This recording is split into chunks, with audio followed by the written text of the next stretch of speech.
Présentation du rapport d'incident survenu chez Colonial Pipeline en mai 2021.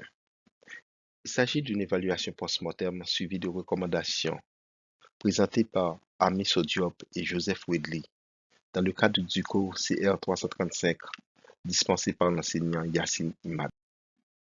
L'objectif du rapport, c'est de faire une présentation de la compagnie, parler de l'incident qui s'est produit, son impact, les acteurs impliqués, les failles observées, et enfin faire nos recommandations pour une meilleure posture en cybersécurité de la compagnie. Présentation de la compagnie. Fondée en 1961, Colonial Pipeline a débuté ses opérations en 1963. L'entreprise a rapidement adopté des technologies innovantes contribuant à son évolution et à sa croissance. Si à ses débuts, la compagnie avait une capacité de production de 240 000 barils par jour, aujourd'hui, Colonial Pipeline a dépassé une capacité de production de 2,5 millions de barils par jour. Le réseau d'aléoducs de Colonial Pipeline a une importance stratégique. Il s'étend à travers plusieurs États clés fournissant environ 45% de la demande totale de carburant sur la côte est des États-Unis. Signalons que la sécurité sociale et la protection de l'environnement sont d'autant des valeurs essentielles chez Colonial Pipeline.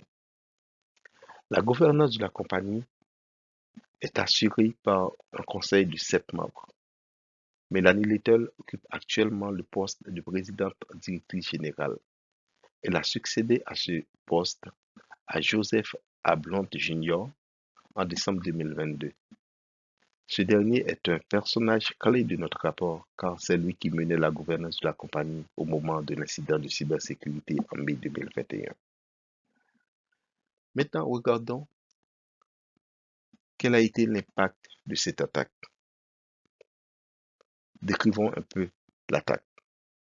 L'attaque a eu lieu de toute évidence vers le 6 mai 2021 et a entraîné une interruption majeure des opérations de l'entreprise.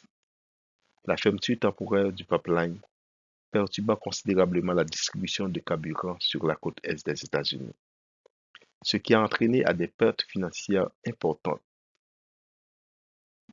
pour Colonial Pipeline, notamment des coûts liés à la remise en service et à la cybersécurité renforcée. En outre, l'entreprise a été contrainte de verser une rançon aux cybercriminels. L'attaque a sérieusement nui également à la réputation de Colonial Pipeline en mettant en lumière des vulnérabilités dans ses systèmes de sécurité. Cela a suscité des inquiétudes quant à la fiabilité de la sécurité de l'entreprise, affectant sa crédibilité aux yeux des clients, des investisseurs et du grand public. L'attaque a aussi soulevé des préoccupations importantes au niveau de la sécurité nationale, en mettant en évidence la vulnérabilité des infrastructures critiques face aux attaques cybernétiques. Voyons maintenant les acteurs impliqués dans cette attaque, le groupe criminel, le comportement de la compagnie, les réactions des autorités américaines. Le FBI a identifié le rançongiciel DarkSide comme étant à l'origine de l'incident. Signalons que DarkSide est un groupe de cybercriminels expérimentés, opérant étant que service de ransomware à ses services, louant le logiciel malveillant à des affiliés pour mener des attaques. Dans une publication sur le site, le lendemain de l'attaque, DarkSide a presque revendiqué à demi-mot cette attaque, mais voulant laisser croire qu'ils ne sont pas directement impliqués. Le sort est aux affiliés. Colonial Pipeline, de son côté, a rapidement informé les autorités compétentes. En plus de sa collaboration avec les autorités, Colonial Pipeline a pris rapidement des mesures pour atténuer les effets de l'attaque, y compris la fermeture temporaire de ses opérations pour évaluer les dommages et rétablir la sécurité de ses systèmes. De son côté, le FBI a ouvert immédiatement une enquête sur l'attaque pour identifier les auteurs et les motifs derrière l'incident. L'agence a coordonné ses efforts avec d'autres agences gouvernementales telles que le DHS et le département de la justice américaine pour partager des informations et planifier des actions de réponse. En plus de ces efforts d'enquête, le FBI a réussi à récupérer une partie de la rançon versée aux criminels, démontrant ainsi son efficacité dans la lutte contre la cybercriminalité. Les actions du FBI sont supportées par les autorités judiciaires qui ont lancé des mandats de saisie pour récupérer les fonds liés à la rançon. Ceci souligne l'engagement à poursuivre les cybercriminels et à dissuader de telles attaques à l'avenir. Le Sénat américain, de son côté, s'est vite réuni sur la situation.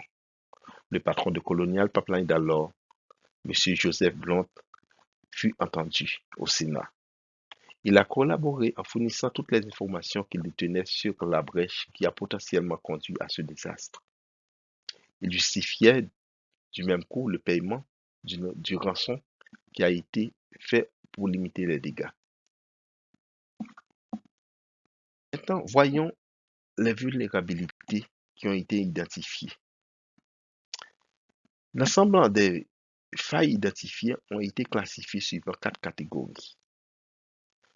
Catégorie numéro 1, il s'agit de mauvaise gestion des identités et des accès.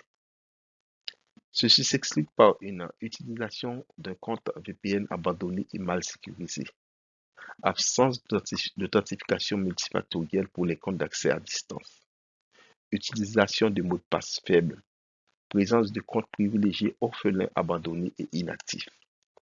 Deuxième catégorie, un problème de réseau mal sécurisé, manque de contrôle approprié, de détection et de prévention des menaces, mauvaise segmentation du réseau et une négligence dans la surveillance des activités de réseau. En troisième catégorie, on classifie un manquement à la gestion des systèmes et des correctifs. Ceci s'explique par une absence de mise à jour régulière des systèmes avec des correctifs de sécurité, une absence de sauvegarde régulière des données avec cryptage fort et accès contrôlé, un manquement dans la gouvernance et la gestion des comptes à privilèges. Et la dernière catégorie, il s'agit d'une mauvaise gestion des accès distants à l'infrastructure.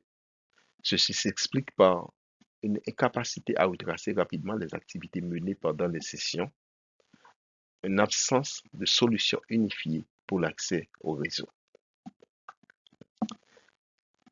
Face à ces constats, nous avons fait des propositions de solutions que nous avons catégorisées suivant axes. Axe numéro 1, c'est le renforcement de la gestion des identités et des accès. Sur ce, nous nous proposons de mettre en place une authentification multifactorielle pour tous les comptes d'accès à distance. 2. Adopter des pratiques de mots de passe forts et encourager l'utilisation de mots de passe uniques. 3. Superviser et gérer activement les comptes privilégiés pour éviter les comptes orphelins ou inactifs. 4. Mettre en œuvre des politiques strictes de gestion des identités pour limiter l'accès aux ressources sensibles. 5. Mettre en place une solution unifiée pour gérer tous les accès au réseau de manière centralisée. 6. Améliorer la traçabilité des activités effectuées pendant les sessions d'accès distant. 7. Sensibiliser et former les employés aux meilleures pratiques de sécurité informatique. Deuxième catégorie de solutions, c'est en vue d'une amélioration de la sécurité du réseau. Sur ce, nous nous proposons de déployer des outils de détection et de prévention des menaces pour surveiller activement le réseau. Mettre en place une segmentation efficace du réseau pour limiter la propagation des attaques et renforcer la surveillance des activités réseau pour détecter les comportements anormaux. Et la dernière catégorie consiste en une solution de renforcement de la gestion des systèmes et des correctifs.